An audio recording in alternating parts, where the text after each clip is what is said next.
Opa, estamos no ar. Economia Fácil, versão estendida. Economia Fácil, versão estendida para todo o Brasil.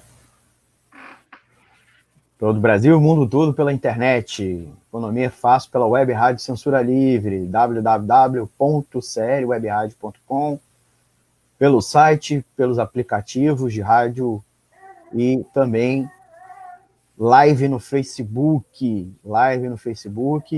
Queria saudar vocês, meus amigos e minhas amigas. Estamos aqui no ar. Eu, Almir César Filho, vou entrevistar hoje um amigo meu, já há muitos anos, que é o historiador, professor Gustavo Kelly. Daqui a pouco também vamos ter o Leon, né? O Leon Neves, não está no ar nesse momento, mas daqui a pouco o Leon também conosco, historiador, nos acompanhando, debatendo, batendo papo. A gente pretende fazer mais um bate-papo, né? Mais do que uma entrevista. Eu não vou entrevistar, não. A gente vai bater papo sobre o tema do programa de hoje. O tema do programa de hoje é esse aqui, ó. Economia Fácil, o seu programa de economia pela Web Rádio Censura Livre. Eu tive um probleminha aqui e não deu para botar a vinhetinha. Não consegui fazer a vinhetinha, queria pedir desculpa. O tema de hoje é Covid-19, capitalismo versus vidas. Quem paga a conta? Então já vou logo ao tema. Eu sou Almir César Filho, sou economista, e é o programa Economia Fácil pela Web Rádio Censura Livre, o programa de economia tentando traduzir para a linguagem do dia a dia, para a linguagem do trabalhador, da trabalhadora, os principais temas econômicos da semana, tá bom? Queria agradecer a vocês pela audiência, pedir paciência por problemas técnicos, porque não estou na redação da nota, da Agência de Notícias Alternativa, nem estou no estúdio da Web Rádio Censura Livre. Conto aí com a ajuda do Antônio de Pádua Figueiredo para fazer depois a transmissão para o site e por streaming, né? O streaming é a opção que você tem de acompanhar a gente, além do site, o www.crwebradio.com, você também tem a opção de nos acompanhar pelos aplicativos de rádio online,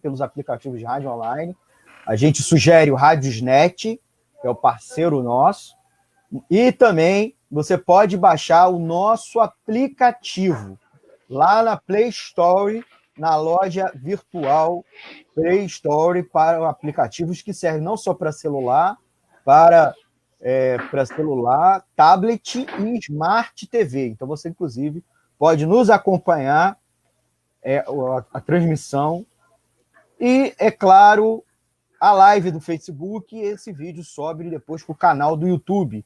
Tanto o canal do Economia Fácil, quanto o canal da Web Rádio Censura Livre, que vocês podem acompanhar também depois. Se inscreva lá no canal, clica o sininho para receber a notificação dos vídeos. Como eu disse, o tema de hoje é Covid-19, capitalismo versus vidas. Quem paga a conta? Já aqui comigo, o meu amigo, mais do que amigo, historiador. Então a gente está convidando, não é porque aqui não é só nepotismo, né? O historiador, né? O Gustavo Kelly. Depois, daqui a pouquinho, entra aí o Leon Neves no bate-papo comigo, né, aqui pela Web Rádio Censura Livre, tá bom? Vocês devem estar acompanhando hoje nós tivemos aí a informação, a notícia importante, que foi a aprovação da PEC, a PEC do orçamento de guerra.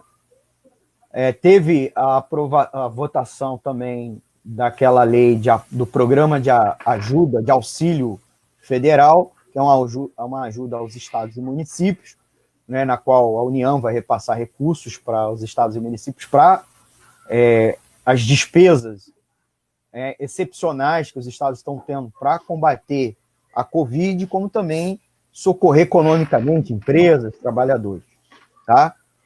E tivemos aí um segundo fato hoje é dia 7 de maio, até para reafirmar que o programa está sendo gravado no dia 7 de maio, tivemos aquela ação estranha do Bolsonaro, vou dizer assim, que foi a ida dele com empresários, né, quase uma invasão ao prédio do Supremo Tribunal Federal, uma audiência conseguida de última hora com o presidente do Supremo Tribunal Federal, o Dias Toffoli, na qual os empresários manifestaram a sua vontade de que o Supremo cancelasse a política de isolamento social que foi tomada pelos estados e pelos municípios, tá bom? Então, nós estamos nessa situação. Tivemos esses dois fatos, né, uma votação no Executivo, uma votação no Legislativo, no Congresso Nacional. É curioso que nessa votação os servidores tiveram uma grande perda, porque os servidores vão ter salários congelados por um tempo. Tem aí uma controvérsia, porque uma parte da categoria ficou de fora, né? E uma parte... Mas mesmo essa cláusula de quem ficou de fora, parece que o Bolsonaro vai vetar. Já disse hoje em entrevista que vai vetar. Tá? Antes de passar para o Gustavo, queria, como sempre, convidar os ouvintes a mandar um WhatsApp para a emissora com dúvida, crítica, sugestão, que é o 21 99833 6490, tá bom? O WhatsApp é o 21 99833 6490. Nós temos um e-mail também, que é o economiafácil@gmail.com. Esse é o e-mail do programa, tá? Além disso, você que estiver aí nos acompanhando pelo YouTube, dê o like, pode botar um comentário, né? No YouTube o programa não é ao vivo, diferentemente aqui da live, a live no Facebook, você pode botar aqui um comentário que a gente põe no ar, tá bom? Inclusive aqui embaixo no banner a gente coloca a sua pergunta, seu comentário, beleza? Gustavo, queria que você se apresentasse aí para os nossos ouvintes. Eu te apresentei como professor historiador, mas aproveita aí e se apresenta. Boa noite a todos, né? Prazer estar aqui na rádio, tendo essa conversa com o Almir, um amigo de longa data, da época de graduação ainda. Obviamente, eu História, ele em Economia. E é isso, sou formado em História, né? Atualmente também estou fazendo um curso de pós-graduação, também voltado à História, mas voltado para ensino de História. Gustavo Kelly, e uma pessoa preocupada com a realidade, com os rumos do Brasil, do mundo, e inquieto por busca de uma solução. Uma solução talvez não, mas que a gente consiga debate, que a gente consiga nos escutar, nos ouvir e principalmente ter essa busca a quem tudo produz, né? Somos nós trabalhadores é que estamos sofrendo mais com a Covid, sofrendo mais com outras mazelas sociais, com outras questões sociais. Então, sou eu, minimamente sou eu. Então é isso aí. Gustavo, a gente, depois de te apresentar para os nossos amigos ouvintes, a gente já pode entrar com o bate-papo. O Leon diz que depois vai entrar, que é um outro convidado ao programa de hoje, tá? E aí eu já vou conversando, batendo um papo contigo. A primeira grande coisa é a gente conversar aqui numa perspectiva mais interdisciplinar, né, para além da economia, né, conversar questões mais históricas, né, aproveitar essa oportunidade, né. Eu até botei na chamada do vídeo para a gente procurar alguma coisa mais estrutural, né, a perspectiva da crise, os impactos históricos da pandemia da Covid-19, inclusive sobre o sistema capitalista e a vida das pessoas, porque a gente muitas vezes fala muito em abstrato, né? Fala do sistema, fala da economia, mas não está falando da vida das pessoas, né? Eu não estou falando das pessoas estarem em casa, comendo, assistindo Netflix, outras tendo que ir trabalhar. Estou falando um impacto mais estrutural na vida global das pessoas, né? E no final, na reta final, a gente debater aqui quem vai pagar essa conta, né? Não só a conta econômica, a conta social desse episódio histórico que a gente está vivenciando, né? Batendo um papo contigo, Gustavo, quem é culpado pela pandemia? Para além do fake news, o que você acha, né? Vamos começar assim. Tem o fake news que foi inventado pela China, né? O vírus inventado pela China, aí outros até dizem que também foi inventado pelos Estados Unidos, né? Mas você dá para atribuir de início mais do que uma causa, um culpado pela pandemia, essa pandemia que a gente está vivenciando agora?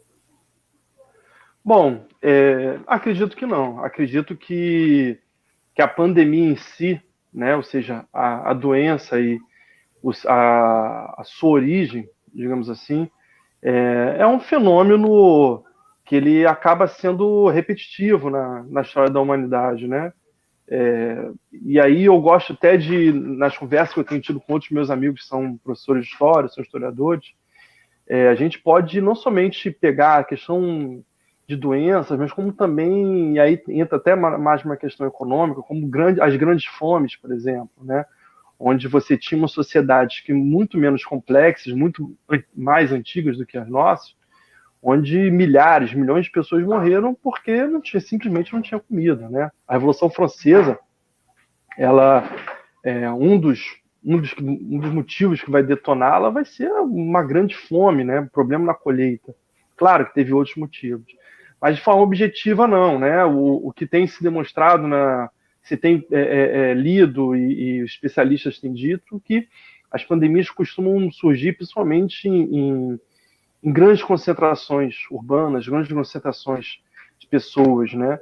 Então, a gripe espanhola, que na verdade já existem especialistas que dizem que na verdade nasceu no interior dos Estados Unidos e que ficou circulando pela Europa até que na própria Espanha, que na época da Primeira Guerra Mundial, 1918, né? Lembrando que a Primeira Guerra Mundial vai de 1914 a 1918, a Espanha que vai relatar, olha, tem uma gripe aí absurda que está matando muita gente, e até então os governos tinham feito, né, um papel de esconder. Então, não acredito que é um problema nacional no sentido de como foi do século passado, choque de nacionalismos, né, disputas de nacionalismos. É aquela velha história, né? É sempre bom encontrar um culpado, né? É sempre bom encontrar um culpado porque você tira a sua responsabilidade. No caso, a responsabilidade seria o tratamento. Mas não acredito.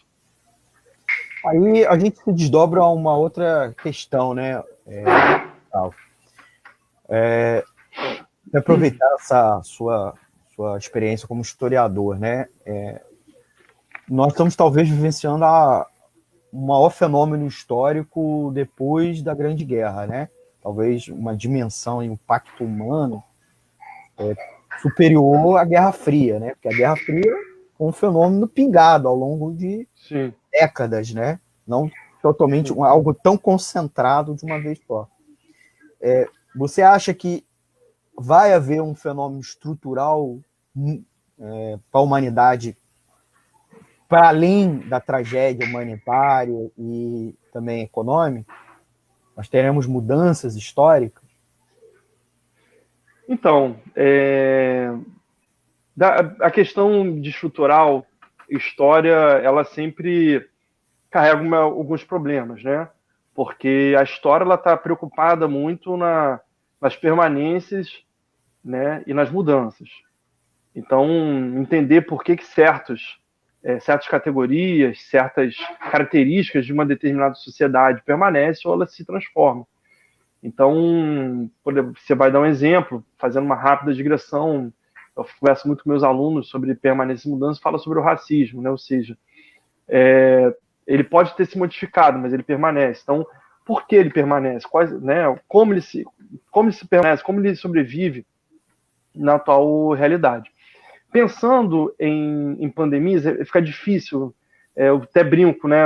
Às vezes meus alunos falam assim, professor, mas e agora, o futuro, como vai ser? Obviamente não em relação à pandemia, porque estamos todos em casa, mas de uma forma objetiva, eles perguntam sobre uma determinada situação e eu brinco, olha, se eu soubesse o futuro, eu teria uma bola de cristal, iria lá para a esquina e começaria a ler a mão de todos. Brincadeiras à parte, você vai acabando de traçar uma comparação com o passado, por questões, né, lógicas, e sempre lembrando, né, um evento histórico, ele não vai se repetir de forma igual ao que existiu, né, de forma alguma. Tentar encontrar o que vai ocorrer ou o que está acontecendo com o que aconteceu no passado é um erro, né, grave na história. Mas, assim, a gente pode tentar encontrar algumas similitudes, né, alguns pontos de contato. Então, por exemplo, a pandemia chamada peste negra, que é um debate se ali existe um racismo ou não, que acho que é um debate que abre margem para outros debates, que foi a da peste bubônica, lembrando, né, que é da pulga do rato. Há historiadores que falam, por exemplo, lembrando que ali você tinha o final daquele chamado modo de produção feudal, né, já está falando já de cidades, algumas cidades europeias reativadas a sua economia, mas há um fenômeno curioso onde se discute se ali surgiu o medo da morte, né? Que até então a morte era encarada como algo natural, como algo que fazia parte do ciclo da vida. E a partir do momento que um terço da população europeia morre, no século XIV, se começa a pensar, opa, calma aí, né? Cidades, principalmente na Itália, por exemplo, deixaram de existir em termos de contingente populacional. Então, assim, de fato, algumas coisas podem alterar. Não saberia dizer se isso vai ter uma mudança econômica. É preciso cenas do próximo capítulo. É óbvio que isso vai causar algum tipo de rearranjo, mas fica muito difícil. Mas para encerrar essa fala, para não me estender muito, eu acredito que os hábitos higiênicos possam sofrer uma alteração. Eu sei que é um ponto pequeno, menor, mas eu percebo que as pessoas começam a ter maior zelo, maior preocupação com a questão da higiene pessoal. Então, essa, pelo menos, é uma que eu posso identificar nesse momento. Então, Gustavo, aproveitar ainda essa questão econômica, né? E você falou da vida das pessoas.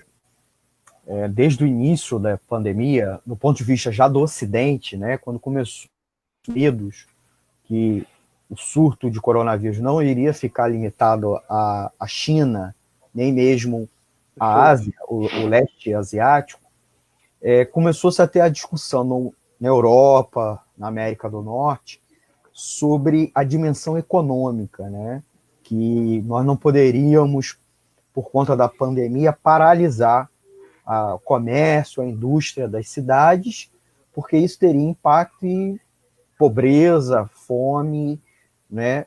E começou-se um dilema, eu particularmente digo até que é um falso dilema, mas que é um dilema entre vidas, né, vida das pessoas, né, e vida das empresas, né?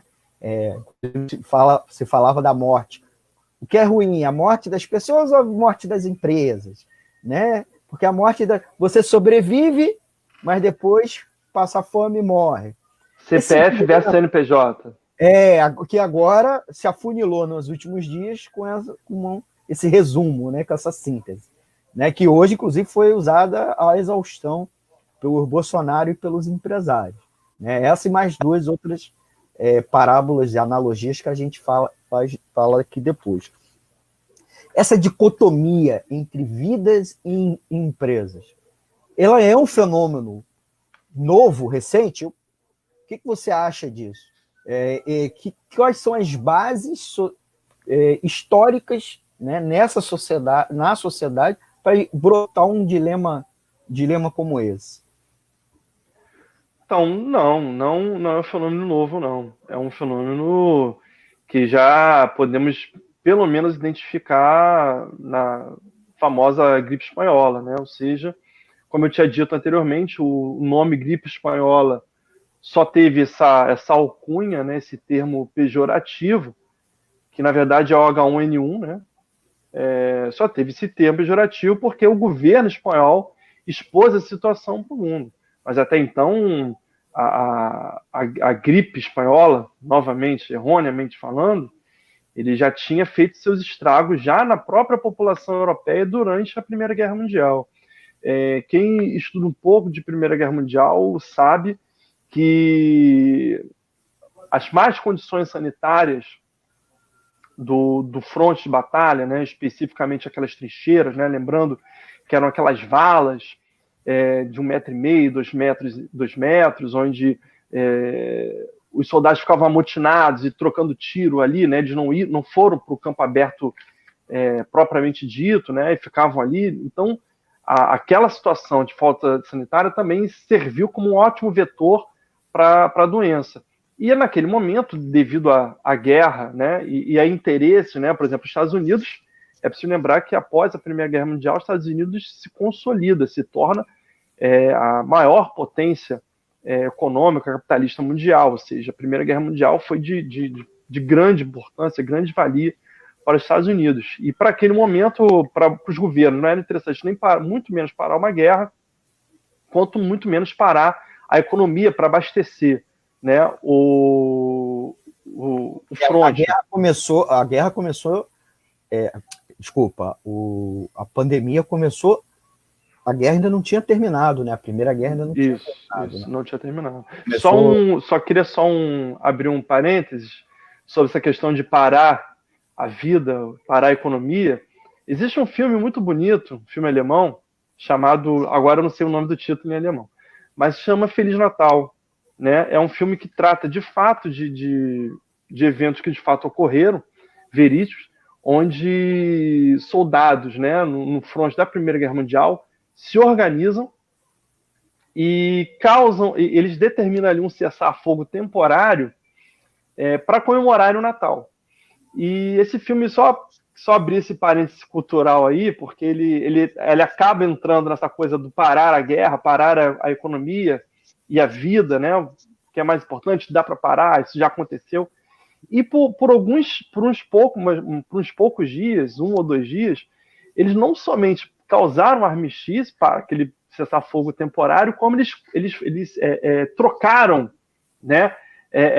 Eles acabaram fazendo a festa juntos, né? Trocaram fotos de família, beberam juntos, né? Então houve um espaço ali entre a brutalidade da guerra, houve espaço, né? Talvez eles tenham se reconhecido todos como trabalhadores, como iguais, e muito menos iguais do que o seu patrão, do que o seu dono, do que o seu chefe no seu país, e encontrou que ele é muito mais igual do que um trabalhador de outro país. A única diferença é que fala outra língua, mas ambos são trabalhadores e têm mesmo um tipo de vida semelhante. Gustavo, eu queria aproveitar, antes de fazer outra pergunta, agradecer a audiência de alguns dos nossos ouvintes, né? Agradecê-los e pedir, quem estiver nos acompanhando, dá um joinha, clica o like, tá? Deixa um comentário, pode ser até um boa noite, um oi, uma pergunta que a gente faz aqui no ar, tá? Vocês estão ouvindo Economia Fácil, do dia 7 de maio de 2020. O tema do programa de hoje é, mais uma vez, Covid-19, que não dá para não ser diferente, mas qual é o recorte? Covid-19, capitalismo versus vida. Quem paga a conta, né?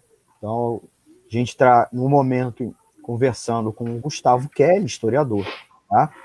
Queria agradecer os ouvintes Albertina King, o Alexandre Cunha, o Wagner Figueiredo, o Carlos Machado, o Adonilson Abreu, a Vanessa Maria, Cleonice Ribeiro, tá? O Márcio Silveira,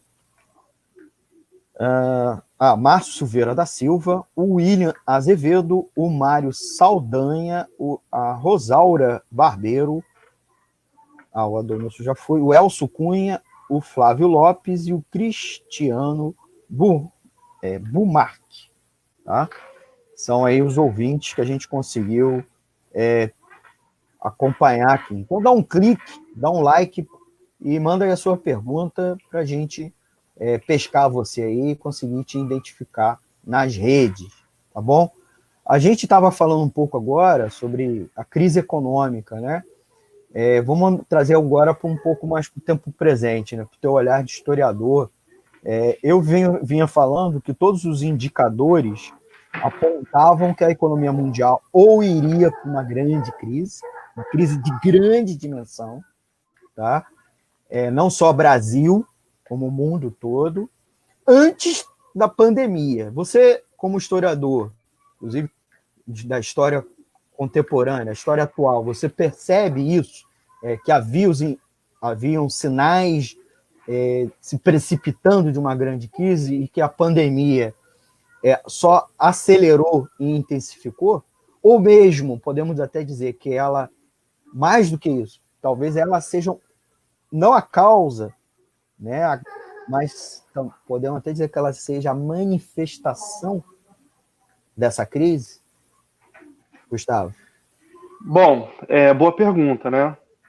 É uma pergunta que ela acaba não sendo difícil, totalmente difícil de responder, mas aparentemente, o que você está falando você tem uma ideia, pelo menos a grosso modo, você tem uma ideia de que o problema, né, o problema da economia vai ser a Covid, né? Ou seja, o Covid, coitada da doença, mas o Covid será o responsável de uma retração econômica. Só que o que a gente pode observar, não somente a gente pode pegar um marco, acho que de percepções econômicas que acho que são muito interessantes, né? Acho que a questão ambiental ela não pode ser retirada de como um dos fatores, né? Ou seja, a degradação ambiental para poder alimentar uma indústria que não tem lógica, né? O consumo irracional que a sociedade dita, que a gente chama de ocidental, ela tem, mas eu acho que o mais importante de crise que eu consigo identificar foi que durante o ano passado inteiro o governo, né, do estadunidense, do Donald Trump, resolve ter uma briga, né? Briga é um termo até um pouco chulo, mas de uma briga por questões, né, comerciais com a China. Lembrando que hoje o setor fabril, somente dessa tecnologia de tablets, telefones, computadores, praticamente integralmente é feito na China. Então, esses produtos, a volta desses produtos para o território americano, então há uma negociação muito forte, né?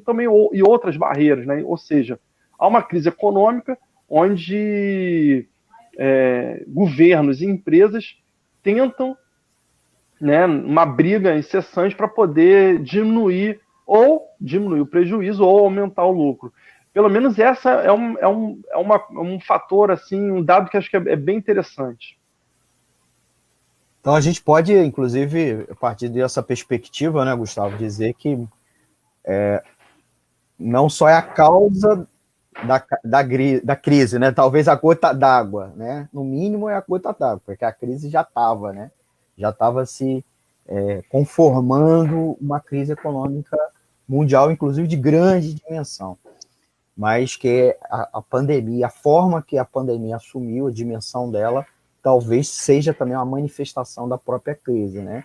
Porque a fragilidade nos sistemas de saúde, a própria rivalidade entre os Estados Unidos e a China, né, pode inclusive ter prejudicado a coordenação mundial para prevenir, e está se dando, né? Porque os Estados Unidos não só está acusando a China agora, primeiro minimizou o problema, depois acusa a China e, inclusive, se retirou da OMS, né?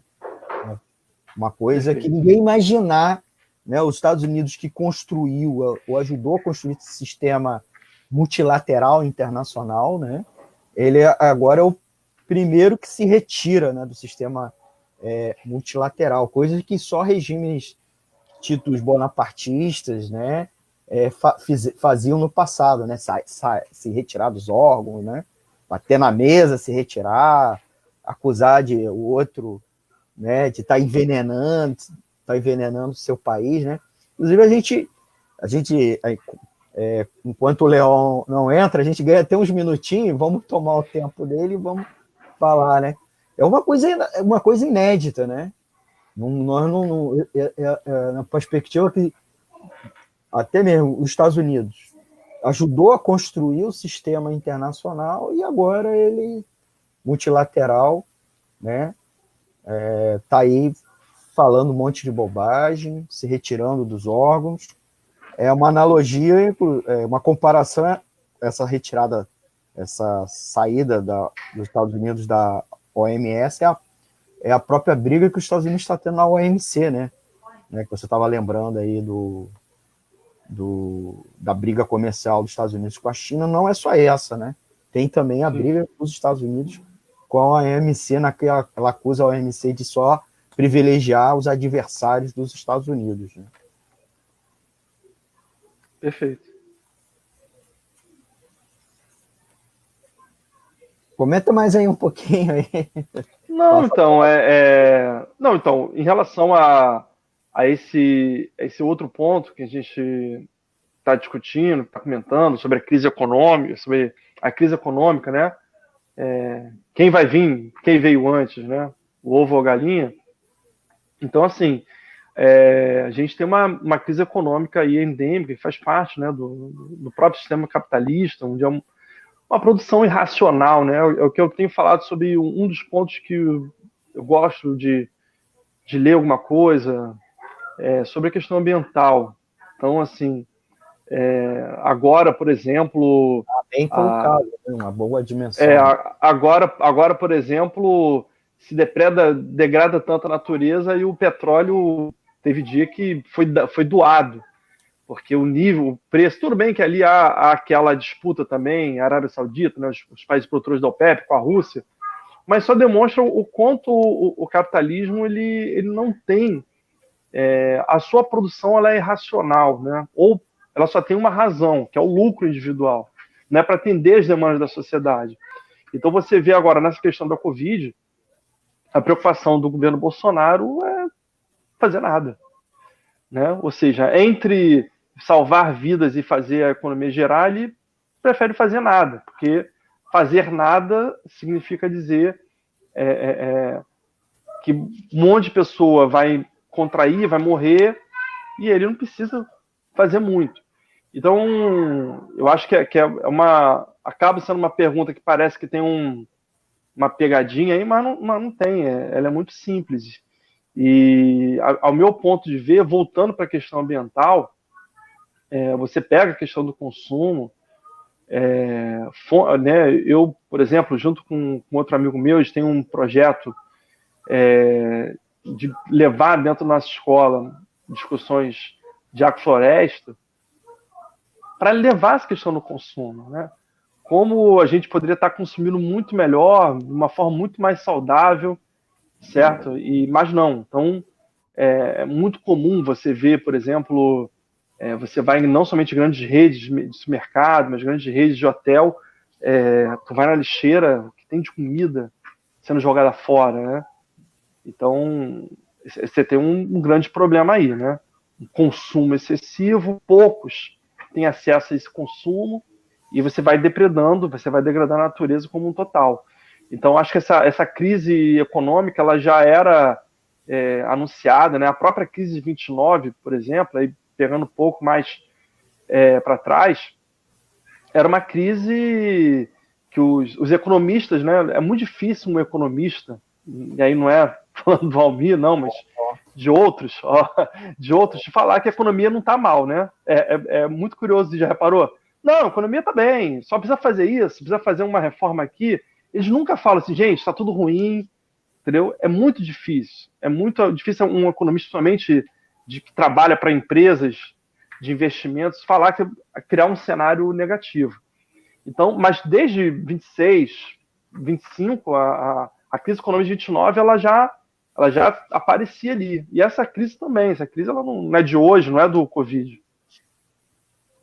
Gustavo, trazendo um pouco para o cenário brasileiro, né? Você mencionou um trecho da sua fala agora sobre o Bolsonaro, né? O que você atribui essa postura diferente, Bolsonaro, a postura dele distinta da postura de outros líderes mundiais, inclusive do mesmo perfil, figuras bonapartistas, fascistoides, lideranças do populismo, tanto de esquerda, mas principalmente de direita, é diferente, né? Porque no primeiro momento todos eles negaram, foram negacionistas. Sim. Um grau maior ou menor. Mas ele persiste no negacionismo dele. Por que essa diferença dele, assim, do ponto de vista histórico, né? O que o diferencia, o que o leva, pode estar levando isso a essa atitude, né? Porque psicologicamente nós dois não somos psicólogos, não podemos dizer, né?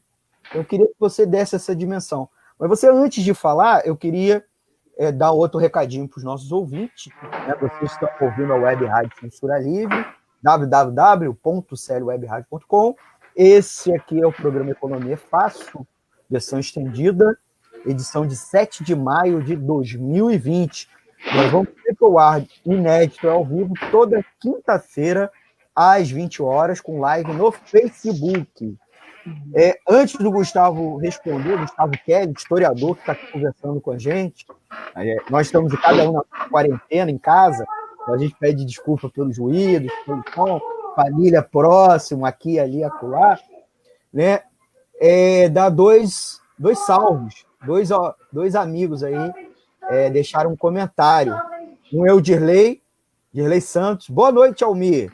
Um abraço especial aos alvinegros, Gustavo e Leon. Dirley aí mandando um salve pra gente, que ele é alvinegro, né? Ele é alvinegro, eu sou rubro-negro.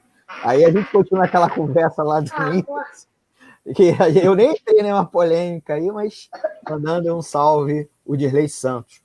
Um outro ouvinte nosso, o Gago do William, deixou aqui um recado aqui, ó. O governo está pensando somente no lucro dos patrões, deixando a vida como segundo plano.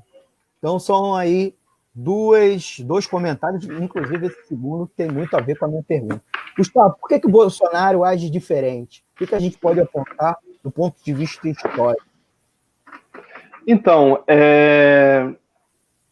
sua perspectiva histórica, né? Eu me lembro que em 2018, durante a eleição, eu fiz uma comparação do Bolsonaro com o presidente Jânio Quadros, né? Que pouco mais de 7 meses após ter sido eleito, ele renuncia.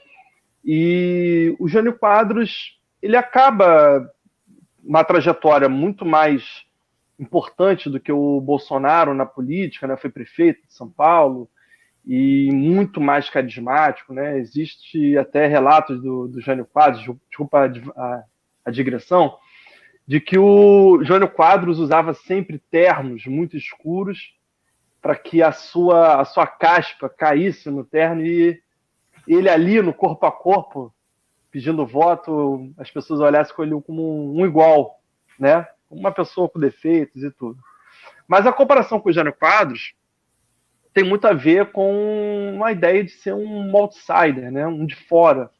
Uma pessoa que não está acostumada com aqueles ritos, com aquelas tradições, com o funcionamento das instituições. Bolsonaro tomando café da manhã, comendo pão e café, bebendo café, né? Sim. Sentado no chão, com o uniforme esportivo, né? Sim. Transpondo essa realidade de Jânio Quadros, né? Que você está falando. Isso. Para agora. Indo a jogos de futebol, né? E ele acaba sendo, né, de uma perspectiva, como você falou, bonapartista, né? Lembrando que uma categoria, um conceito foi escrito pelo Marx, né? Pelo filósofo alemão, pensador alemão do século XIX, onde ele faz a comparação, né, do sobrinho Luiz Bonaparte com o tio, o primeiro, Napoleão Bonaparte, né, o autêntico, né, primeiro tragédia, depois como faça. E nessa comparação, o que ele vai falar, né? Qual é a grande comparação aí? A grande comparação é que o primeiro, né? Tanto o primeiro quanto o segundo, eles não são exatamente figuras de grande qualidade, né? De grande força, mas porque as forças até então constituídas, no caso, né, os grupos mais bem constituídos, eles estavam totalmente enfraquecidos e por isso eles só um minuto aqui. Só um minuto. Pequenininha, Apareceu.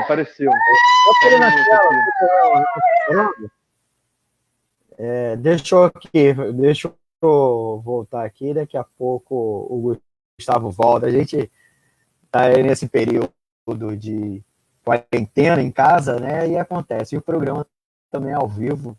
Mandar aí um abraço também para as crianças, os meninos do Gustavo. Pronto, voltei. Então, nessa digressão muito rápida aí, só para a gente lembrar, né, o que a gente fala de bonapartismo, né? A gente fala assim com tanta facilidade, às vezes. Então, o Luiz Bonaparte, né? A crítica que o Marx vai falar o quê? Olha, ele não é um general, ele não é uma grande liderança, é porque as forças já estão constituídas politicamente, elas não aparecem, elas não brotam, elas não tomam o seu papel de liderança que deveriam tomar. E aí aparece um aventureiro. E o Bolsonaro, ele corresponde muito a essas características. Ele acaba, a eleição dele acaba sendo uma eleição como se fosse um anticandidato, né? Eu até brinco, ele lembra um pouco o Macaco Tião, né? Que as pessoas votavam na processo de democratização, era Tiririca também, né? Tantas opções ruins, vamos votar, o Tiririca, né? Acaba sendo, que a gente chama o anticandidato, é aquele que serve para melar, para fazer uma mofa com aquela situação. Fala assim, olha, aquilo não funciona. Então, acho que o Bolsonaro tem esse perfil, como você já tinha dito anteriormente. Eu comparei com o Jânio Quadros, porque em pouco mais de 7 meses de governo, ele, na verdade, ele tenta dar um golpe, né? Ele assina uma carta de renúncia achando que o Congresso iria elevá-lo a uma situação de plenos poderes. O Congresso simplesmente assina, protocola, valeu, um abraço, beijo no coração. Então, no caso, voltando especificamente para o Bolsonaro, e há de se lembrar, né, o Jânio Quadros aprovou leis como fim de rinha de galo, proibição de biquíni, né, em praia, ou seja, talvez isso é bom para um vereador, mas não para um presidente. E o próprio presidente Bolsonaro, né, você destacou aí a ida dele ao Supremo hoje, que foi um ato, eu até brinquei, né, comparando essa coisa meio fascistoide, meio bonapartista, né, parecia meio que a marcha do Mussolini, né, a marcha sobre Roma, né, onde ele toma o poder, né, onde ele coloca o rei na época, o Vitório Emanuel, na berlinda, assim, olha, você me dá o poder, você me dá o poder. Só que foi uma pataquada. Na verdade, ele acabou tomando passa fora do Toffoli de forma muito elegante. O Toffoli falou assim, olha, ok, legal, mas tu tem que fazer o seu trabalho aí. E acho que tem uma característica que não foge muito um pouco do personagem, do indivíduo, né? Que você pensar, o Bolsonaro, uma pessoa que por 28 anos pouco fez na sua vida parlamentar, não vai ser agora que ela vai conseguir apresentar algo novo, né? Mas aí é curioso, né, Gustavo, e aí até complementando a sua fala, dando a minha posição, é a diferença da posição do Bolsonaro para os outros líderes populistas. Você apontou, né? Ele não é uma figura heróica, né? Muitas vezes o bonapartismo, né, você deposita nas figuras heróicas. Você apontou um caso que não é heróico, né? Que era o Jânio Quadros, mas Mussolini, por exemplo, era um herói de guerra, Hitler era um herói de guerra, né? Outros, Getúlio Vargas, por exemplo, tinha sido governador de estado, né? Tinha sido ministro da Fazenda, era a liderança da Revolução de 30, então eram fenômenos que agora o Bolsonaro. Mas é curioso que nesse momento de guerra do país, né, o cara, em vez de assumir essa liderança de líder nacional, Ele se alinha aos empresários, né, como todo bonapartista faz, mas ele se alinha ao setor do empresariado, uma posição lumpen, né? Sim, sim. Os caras nem maqueiam, nem justificam nada. É um capitalismo, aí a gente até volta ao ponto, já estamos para a gente ir um pouco para a reta final, que é um capitalismo com cara feia, né? O Brasil não tem mediação, me engana, não, vamos abrir os setores, porque na Itália eles ainda fizeram uma campanha pela reabertura, que depois deu aquela tragédia humanitária, mas pela positiva, um discurso que tinha que manter a produção, inclusive para manter as famílias abastecidas. Bolsonaro é um povo, uma coisa feia, né? Um capitalismo de cara feia. Você acha que essa dimensão brasileira, inclusive do empresariado, está ligada ao fato que o Brasil foi um dos últimos países a abolir a escravidão, né? Não a escravidão, o escravismo, inclusive o modelo escravista colonial, e não ter feito a reforma agrária. Aliás, a gente nunca teve uma revolução que, de fato, desencadeasse um medo, um temor nessa elite brasileira, na elite econômica brasileira. Olha, ela não tem medo, ela não se constrange, né? Então, Almir, essa pergunta aí, ela remete a muitas outras abordagens aí, mas tentando ser direto ao que você está falando, eu acho que a gente também tem que tomar cuidado, né, para a gente ver quem são esses amigos aí do Bolsonaro, né? Por que eu digo isso? Eu estava tendo conversa com esses meus outros amigos que eu estava dizendo, eles espantados com isso que você está falando, né, sobre alguns desses burgueses, algum desses capitalistas que falando de uma forma assim muito grosseira, vão voltar a trabalhar e aquelas coisas que a gente tem ouvido esse tempo todo. E eu falei o seguinte, olha, eu fiz uma paródia, tem uma obra, né, que é uma obra muito tradicional da literatura estadunidense, chamado O Grande Gatsby, né, do John Fitzgerald. E a brincadeirinha do livro, olha o spoiler aí, a brincadeira do livro, né, é a questão da inserção, né, uma sociedade pré-crise 29, né, havia, né, um fato que eu não falei da crise 29, né, ou seja, houve uma grande euforia nos mercados, né, todo mundo colocando seu dinheiro investindo na bolsa e por aí vai. Então, naquele momento de euforia, pré-29, havia ali uma clara cisão entre os novos e os velhos ricos. Ou seja, aquelas famílias tradicionais, aquelas famílias, né, que estão arraigadas, estão completamente emaranhadas, não somente na economia, mas como na política, e os novos ricos, que inclusive alguns deles bem aventureiros, onde seus ganhos às vezes são muito escusos, ninguém sabe muito bem qual é a procedência. Mas voltando para a pergunta em si, eu tenho visto, né, eu não vou falar aqui o nome de marcas, mas, por exemplo, os bancos, grandes empresas, assim, indústrias, têm tido um comportamento diferente, né? Têm tido um comportamento de assistencialismo. Isso me chama a atenção, ou seja, parece uma clara cisão com o governo, ou seja, não uma cisão da ponto de encampar uma campanha de impeachment, mas de falar o seguinte, olha, você é uma coisa estranha a mim, eu não quero andar com você, se você me der lucro, ok, você vai continuar, mas se você continuar nessa daí, a gente vai caminhar separado e eu vendo o que vai dar. Agora, você vê empresas, né, por exemplo, aqui posso falar o nome de empresa? Pode. Por exemplo, o dito velho da van, né? O dono de Riachuelo, o dono daquela hamburgueria Madeiro, são esses novos capitalistas, né? Eu estou criando aqui um artifício para tentar fazer essa separação, por exemplo, de bancos, de indústrias, de setores, né? Setores varejistas tradicionais, por exemplo, o Grupo Pão de Açúcar. Esses grupos, eles têm tido aquela cara do que a gente fala do capitalismo humano, né? Tal, sei o quê, a gente é legal, a gente vai doar dinheiro, a gente vai dar... enquanto esses são os novos, são os aventureiros que têm tido esse tipo de comportamento. O que você falou é o comportamento mais lumpen empresarial. Né? Então, olha, pouco se importa se vai morrer, eu quero reativar a economia. Então, eu acho que pelo menos a mim, eu consigo ver pelo menos essa cisão aí, entre o empresariado brasileiro. Duas fações. Pelo menos nesse momento. Gustavo, a gente já está na reta final, mas tem uma pergunta do Gago do Ilho. Ele complementou, né? O governo está pensando nos patrões.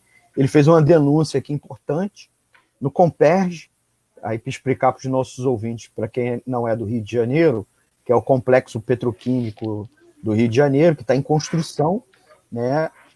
As empresas terceirizadas estão demitindo sem promessa de recontratação pós-pandemia. Então, a gente estava aí apontando só esse racha burguesinha dessas duas frações, mas aí aparentemente não é a fração lumpen, mas essa aí ela faz na moita, né? Ela faz de maneira silenciosa essa punição, essa transferência do prejuízo dela para os trabalhadores, né? E ele ainda tem uma segunda pergunta, que é também muito nessa reta final. Bolsonaro se une ao Central, ao Centrão, na verdade, né? Ao Centrão. Quero falar. Eu queria, já na reta final, Gustavo, aí nesses últimos 4, 5 minutos, que você, se você nos pudesse também traçar esse panorama, né? Esse panorama de saída, né? Dessa reta final, né? E acrescentar, nós estamos numa situação histórica, o Duílio complementou, estamos numa conversa aqui, eu e 3 amigos, queríamos que vocês nos ajudassem comentando qual a relação entre o capitalismo, Covid-19 e os mais pobres. E aí você pudesse falar da questão dos custos, né, que a gente estava falando um pouco dos custos, né? Quem está pagando é os trabalhadores, né? O Paulo Guedes hoje, dia 7 de maio, que a gente está aqui gravando o programa, pediu que os servidores pudessem se sacrificar um pouco, os servidores de federal, estados e municípios, aceitando o congelamento de salário. Só que é curioso que no mesmo instante que ele fez essa declaração, ele tinha ido, Bolsonaro, com os empresários até o Supremo, na qual os empresários, no fundo, estavam pedindo para reabrir o comércio. Eles nem são empresários de setores com lockdown, tá? Eles são fábricas, são atividades empresariais que estão trabalhando, mas eles estavam reclamando que não estão vendendo. Aí eu fico pensando, inclusive, se os consumidores deles morrerem de Covid, aí que não vai ter consumo. Mas eles nem pensam nisso, né? Eles nem pensam nessa coisa. Mas aí, voltando, eles não podem se sacrificar, eles não podem ter uma queda no faturamento. Não pode. Mas o servidor pode ficar com o salário congelado, né? Então eu passo aí para você, Gustavo. Então, tem tanta coisa, mas tem tanta coisa em poucos minutos. Então, a primeira coisa acho que é o ponto central é isso, né? Que onde a gente falou de vida versus capitalismo, vida versus economia, o que está claro é isso. Ou seja, a economia capitalista não pode parar, né? Esses empresários não aceitam, eles são crianças mimadas, né? Aquela que carrega a bola debaixo do braço e não vou distribuir com ninguém. Então, e não somente, o pior não é isso, né? O pior é que essa morte, infelizmente, também ela não é uma morte democrática, ela é uma morte que tem cor, que tem bolso, né? Que tem ponto geográfico nas cidades, né? Ou seja, com certeza os mais pobres que vão morrer, porque não vão ter uma rede de assistência muito menor.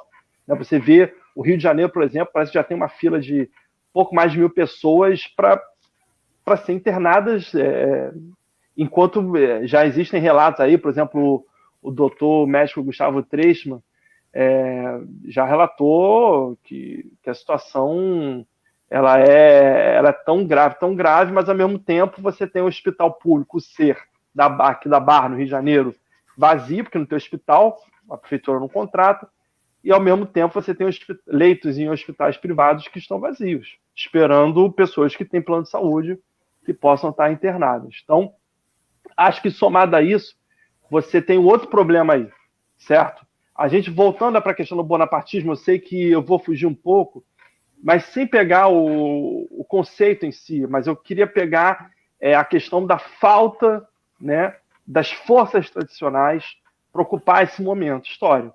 Ou seja, de um lado a direita, pensando de uma forma muito grossa, PSDB e DEM, né, os democratas, o antigo PFL, o antigo Arena, na época da ditadura, né, o partido do Sim, partido dos militares.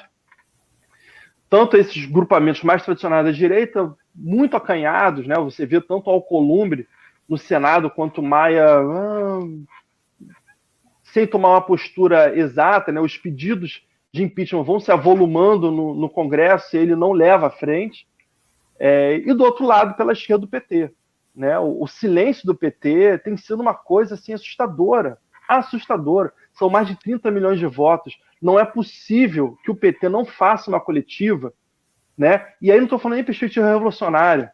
Não é programa de transição, olha, vamos fazer a bandeira.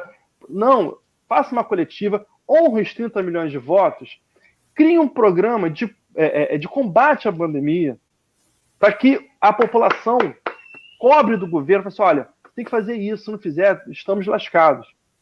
Então, assim, o silêncio do PT é o que está mais me angustiando.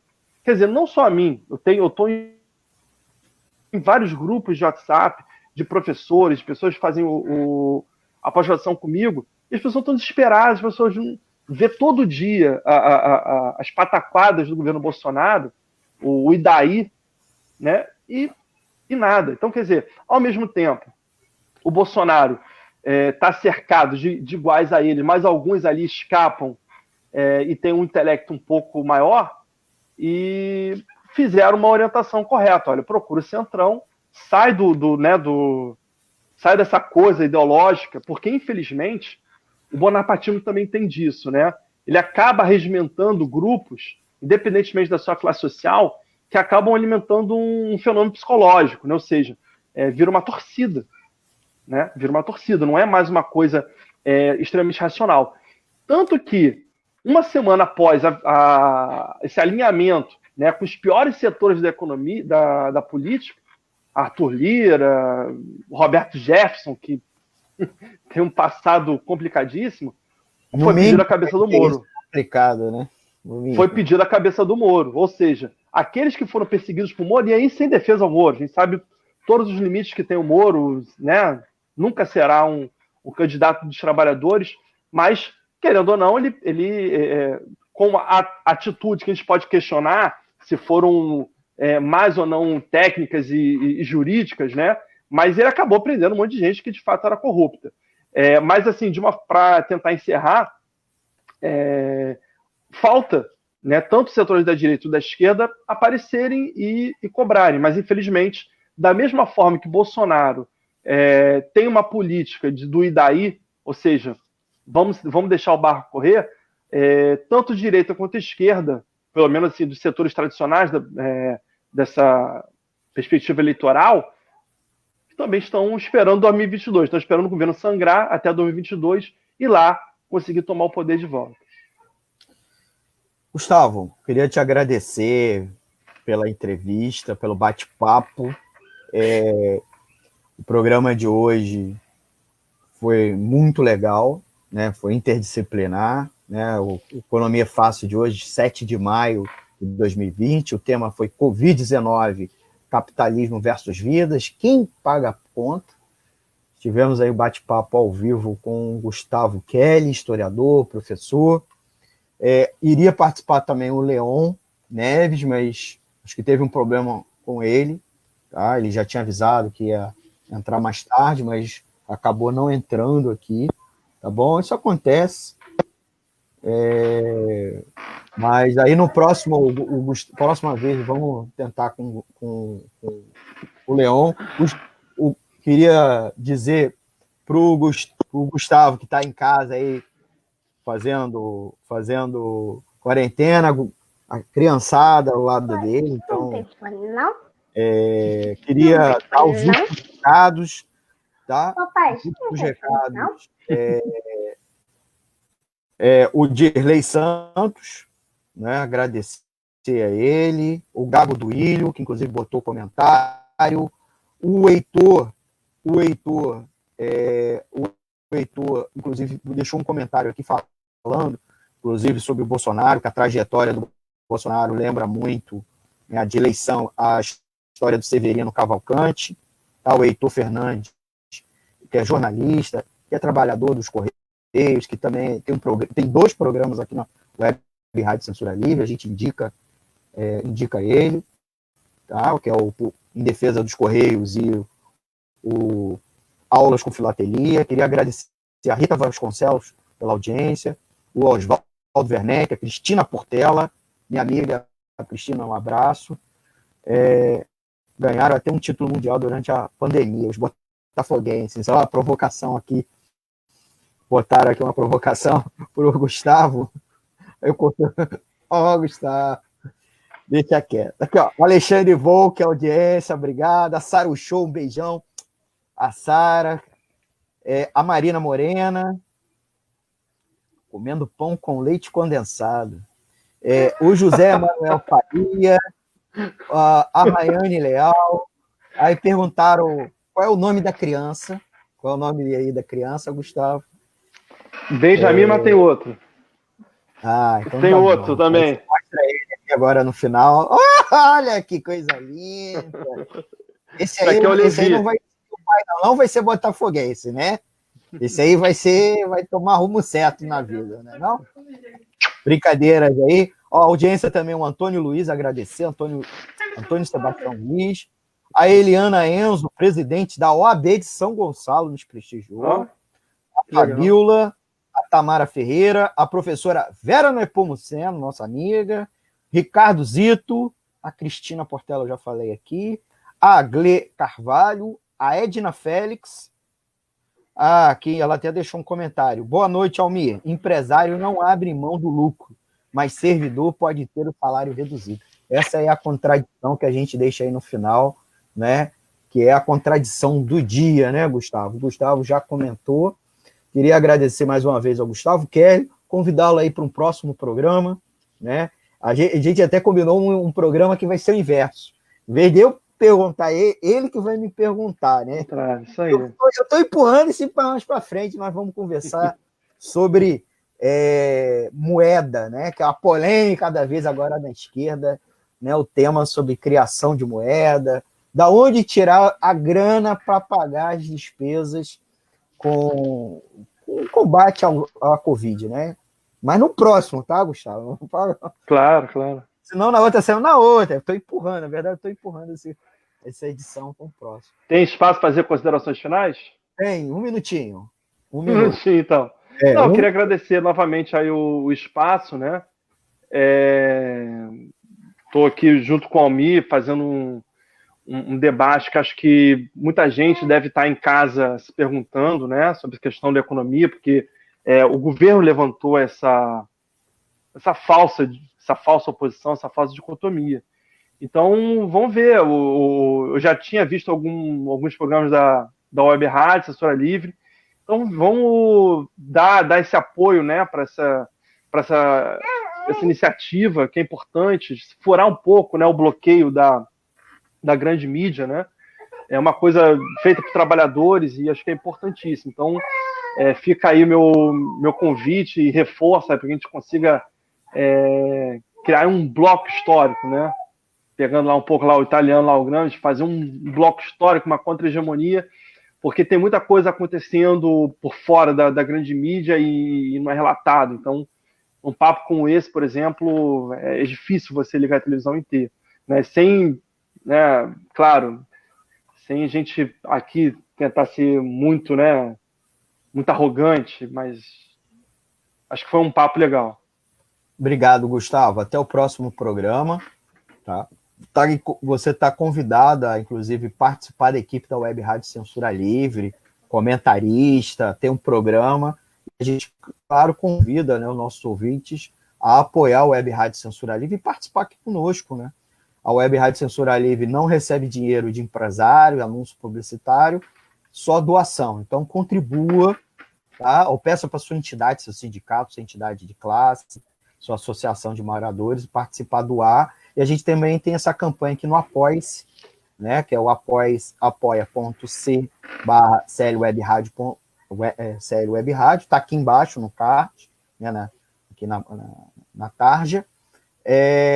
Doação também no banco, Banco Bradesco, agência 6.666, conta corrente 5.602-2, né, o CNPJ é o 32.954-696/0001-81, tá bom?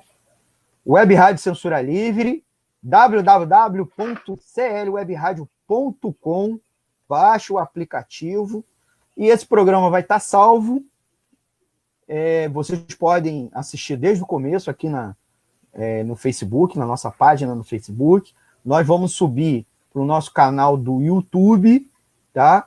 E siga, esse programa se encerra aqui, a live também, mas a programação da Web Rádio Censura Livre continua. Então, termina aqui, vai lá para o nosso site, o www.clwebradio.com, tá bom? Gustavo, um abraço. Um abraço, valeu, pessoal.